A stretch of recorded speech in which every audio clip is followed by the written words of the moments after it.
السلام علیکم ناظرین، امید کرتا ہوں آپ جہاں کہیں بھی ہوں گے خیریت سے ہوں گے، خوش رہیں، خوش رکھیں۔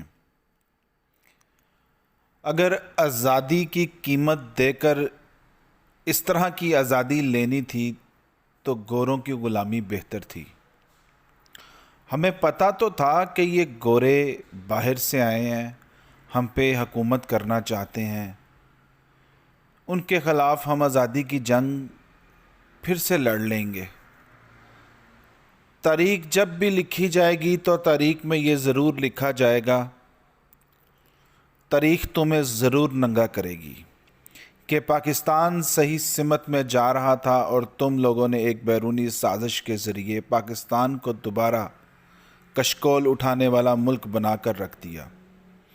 تم لوگوں نے کبھی بھی پاکستان کا نہیں سوچا، جب بھی سوچا ہے اپنی کرپشن کی کمائی کا سوچا ہے، اپنی منی لانڈرنگ کی رقم کا سوچا ہے، اپنے کرپشن کے کیسز کا سوچا ہے۔ غریب آدمی جس کو 2 وقت کی روٹی چاہیے، تمہارے دور کے اندر وہ بھی بھوک سے مر رہا ہے۔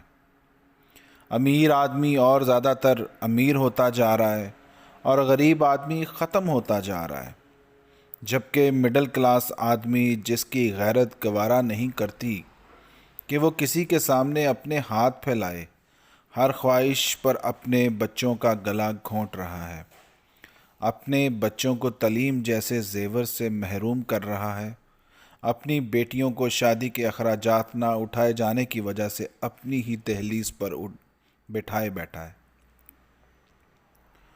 غریب کے بچوں کے پاس کچھ کھانے کو میسر نہیں اور تمہاری اولادیں اربوں خربوں روپے کھا کر بھی ڈکار نہیں مار رہی۔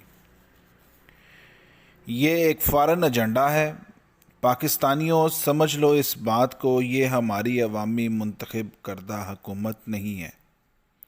یہ سب پی ڈی ایم والے بے حس، بے ضمیر، بے ایمان گوروں کے غلام ہیں جو پیسے کے لیے کچھ بھی کر سکتے ہیں، اپنا ملک، اپنا ضمیر، سب کچھ بیچ سکتے ہیں۔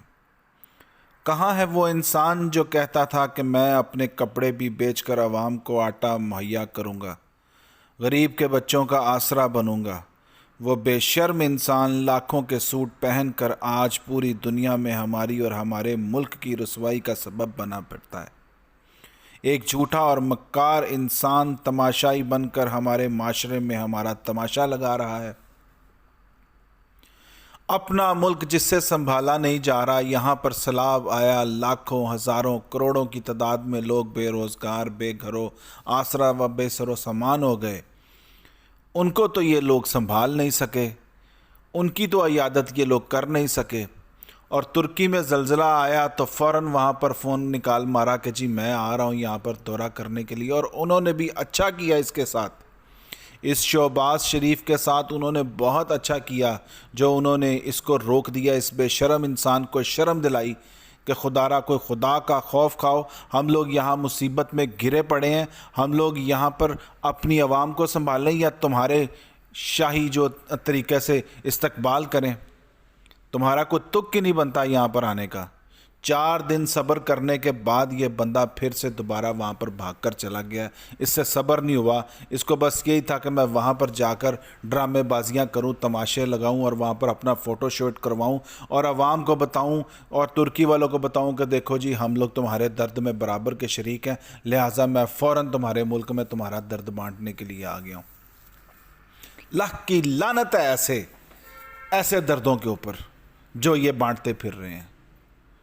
اپنے ملک کے اندر روز غریب کے اوپر کبھی پیٹرول کا، کبھی بجلی کا، کبھی مہنگائی کا، کبھی بھوک کا بم گرا کر یہ لوگ اپنے کاروبار سنبھالتے پھر رہے ہیں۔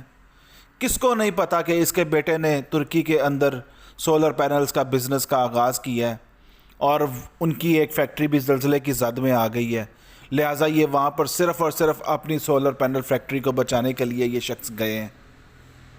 عوام کو بے وقوف بناتے ہیں یہ لوگ، اپنی عوام کو تو یہ لوگ سنبھال نہیں سکتے۔ اور سب سے بڑی بات کہ ترکی کے اندر جو انہوں نے امداد بھیجی ہے وہ بھی ہمارے لیے جگ گسائی کا سبب بن چکی ہے۔ سندھ حکومت کی طرف سے اور پنجاب حکومت وفاق حکومت کی طرف سے وہاں پر جو جہاز بھیجا گیا ہے اس کے اندر جو پیکنگ میں سامان نکلا ہے وہ سامان وہی واپس ان لوگوں نے ان لوگوں کو بھیج دیا ہے جو ترکی نے یہاں پر سیلاب زدگان کے لیے بھیجا تھا۔ یہ سکینڈل نکل چکا ہے۔ اس مدعے کے اوپر آ کر ترکی جو بھی جتنے بھی سفیر ہیں وہ پاکستان کے جتنے بھی اعلیٰ افسران ہیں ان کی تہذیبیاتی کر رہے ہیں، ان کو بتا رہے ہیں کہ اپنی کرتوتیں دیکھو، اپنی حرکتیں دیکھو، ہمارا ہی سامان ہم لوگوں کو واپس بھیج کر تم لوگ شیخیاں مار رہے ہو۔ لعنت ہے یار ایسی حکومت پر، لعنت ہے ایسی حکومت پر۔ یہ وفاقی حکومت صرف اور صرف ایک کٹ پتلی ہے، عوام کی نمائندہ حکومت نہیں ہے، اور نہ ہی یہ عوام کے لیے کچھ کر رہے ہیں۔ یہ صرف اور صرف اپنے کیسز ختم کر رہے ہیں، ملک کو دونوں ہاتھوں سے لوٹ رہے ہیں اور آہستہ آہستہ ہمارے ملک اور ہمارے وقار کو بیچ رہے ہیں۔ بس پاکستانیوں اتنا سمجھ لو، خدارا اس بات کو سمجھ لو، نہ تو ان لوگوں نے آج تک 40 سالوں میں ہمارے لیے کچھ کیا ہے اور نہ ہی کبھی یہ عوام کے لیے کچھ کریں گے۔ یہ لوگ ہر اس ملکی پروجیکٹ پر ہاتھ ڈالتے ہیں جن سے ان لوگوں کو اور ان کی اولادوں کو اربوں خربوں روپے کا فائدہ ہوتا ہے۔ عوام کو تھوڑا سا فائدہ دے کر یہ لوگ ہمارے پلے کبھی نہ ختم ہونے والا نقصان بھرپا کر دیتے ہیں۔ موجودہ حکومت نے اقتدار سنبھالنے کے پہلے ہفتے ہی نیب ترامیم کی، پھر اوورسیز پاکستانیوں کا ووٹ کا حق چھینا، اس کے بعد ہر ہفتے مشکل فیصلوں کے نام پر کبھی پیٹرول، کبھی بجلی، کبھی خوراک مہنگی کر دیتے ہیں۔ ان کے مشکل فیصلے ہیں کہ ختم ہونے کا نام ہی نہیں لے رہے۔ یہ حکومت معیشت کی تباہی کا دہانے پر لے جا چکی ہے۔ ان سے ملک نہیں سنبھالا جا رہا، ملک ڈیفالٹ کر رہا ہے، اور یہ لوگ پھر بھی جو ہے نا وہ اقتدار سے چمڑے پڑے ہیں۔ ان کو ملک کی، عوام کی کوئی پرواہ نہیں ہے، ان کو صرف اپنے شاہانہ انداز سے غرض ہے، ان کو صرف کرسی سے، پروٹوکول سے غرض ہے۔ انتہائی لعنتی حکومت ہے، انتہائی لعنتی حکومت ہے، انتہائی لعنتی حکومت ہے۔ دعاؤں میں یاد رکھیے گا، اپنا بہت ڈھیر سارا خیال رکھیے گا، اور ملک پاکستان کے لیے خاص کر کے آج ضرور دعائیں کیجیے گا۔ آج شب معراج کی رات ہے۔ اللہ تعالی ہمارے ملک پر، ہم سب پر اپنا فضل، اپنا کرم کرے۔ آمین یا رب العالمین۔